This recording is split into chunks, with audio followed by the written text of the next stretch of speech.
How can a world that has rapidly and profoundly responded to COVID-19 fail so miserably to do the same in the face of an even bigger threat? When the COVID crisis recedes, we will still be faced with the growing threat of climate catastrophe. Our response to the COVID crisis will involve a once-in-a-generation recovery where trillions of dollars will be spent to stimulate the global economy. I'm Andy Kinsella, Chief Executive of Mainstream Renewable Power. Let me explain why this recovery has to put us on an accelerated trajectory away from climate catastrophe and forward to a confident green world.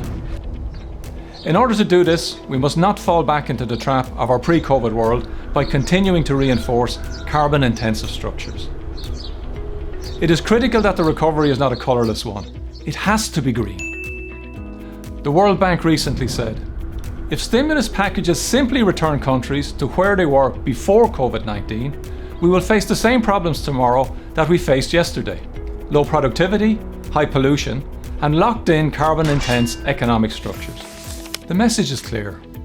To halt climate change, we must stop, not just slow our greenhouse gas emissions. We need to grasp fully the unique opportunity we have to create a confident green world. So what should this new approach look like? To begin with, our post-COVID-19 recovery plans must avoid unconditionally bailing out carbon-heavy industries.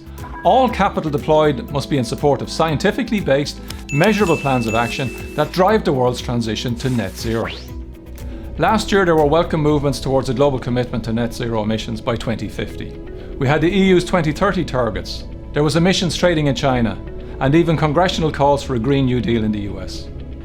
While these are encouraging, they are not anywhere near enough. For every year that passes without binding agreements on reducing greenhouse gas emissions, the world's carbon gap grows even larger, making it more difficult and more costly to humanity to set us on a trajectory to net zero.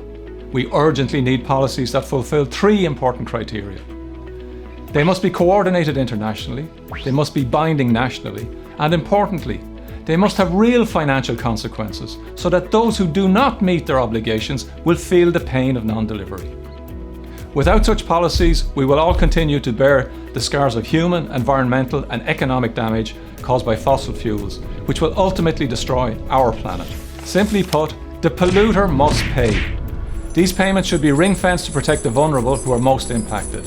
There must be a just transition from coal, oil and gas to clean energy. We need a global price for carbon. In 2017, a report from the Commission on Carbon Prices estimated that such a carbon price would need to be between $40 and $80 per tonne of CO2 in 2020 to be consistent with meeting the Paris Agreement targets. Yet last December, the International Monetary Fund estimated that the current global average price was just $2 a tonne. We are light years away from an effective global carbon price. Without a transition from fossil fuels, we are condemned to face the unmitigated, catastrophic impacts of climate change. However, there is a path we can take that will avoid these impacts. The post-COVID recovery plan must be focused on net zero outcomes, which will deliver the greatest benefit to the global economy. Money has never been so cheap. In developed economies, real government bond rates are near zero or negative. The US Federal Reserve maintains a policy rate of 0%. While the European Central Bank rate is minus 0.5%. Borrowing must be invested in sustainably productive assets. It must be invested in clean energy infrastructure and clean energy research and development. Why? Because such investments not only reduce electricity generation costs and limit pollution damage, but by applying normal multiplier effects, they deliver far greater returns than investments in carbon-intensive industries. Recent studies from bodies including Oxford University and the Beijing Institute of Technology have all shown the same broad outcome. Investment in clean energy will deliver far greater post-COVID economic stimuli than through maintaining a business-as-usual approach, potentially by more than $600 trillion by the end of the century. Following a current business-as-usual strategy, which is failing to deal with the growth of pollution, the accumulated cost globally could be up to $800 trillion over the same period. The COVID pandemic has exposed deep structural weaknesses in the global energy economy. Coal, oil and gas companies state that they are the cheapest energy solution. That may have been true 15 years ago. It's not true anymore. Due to the efforts of companies like Mainstream and other industry players, the cost of wind and solar power has fallen 70% and 89% respectively. This is also the case with electricity storage, whose price pathway is following the same downward path as solar. Renewables now offer the cheapest solution. The oil and gas majors are facing into a debt spiral, driven by historically low oil prices, erratic demand, and declining returns on equity. The oil price crash, which started before COVID, has driven the industry into negative equity. And COVID is shutting the door not just to present fossil fuel usage, but also to future usage. Only a few years ago, coal thought it would see off the challenge of wind and solar power. Today, coal is finished. Now the world's oil and gas majors are banking on oil and gas winning out over renewable energy. Again, they will lose. We must close this door, lock it firmly, and open a new door. A new door to a confident, green world. Some European oil companies have pretended to commit to net zero targets. Between 2018 and 2019, these companies approved an estimated $50 billion of new investment that is not compatible with the Paris Agreement. In comparison, their investment in renewables has been less than 2% of their capital budgets.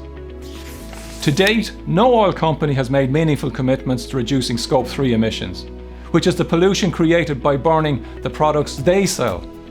These make up 90% of their total emissions. So without reducing Scope 3 emissions, they can't make a meaningful commitment. We can no longer, in the post-COVID-19 world, waste the opportunity by continuing and compounding the mistakes of the past in relation to fossil fuel dependency.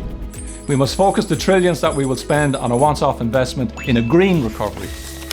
Our global response to the COVID-19 pandemic has shown that we are resilient and that we can act globally in the face of a crisis. Our response to the climate catastrophe has to be the same. We have the resources, we have the technologies, and we have the skills to accelerate to net zero. We will look back and ask why we held on to fossil fuels and put up with their pollution and their environmental damage for so long. Powered by a visionary policy outlook and trillions of dollars of post-COVID stimulus spending, we will deliver a confident, green world. We will build wind and solar energy, battery storage and electric vehicle infrastructure, and 1,000 other technologies. It's time now to seize the day, to electrify the world with renewable energy, and open the door to a confident, green world.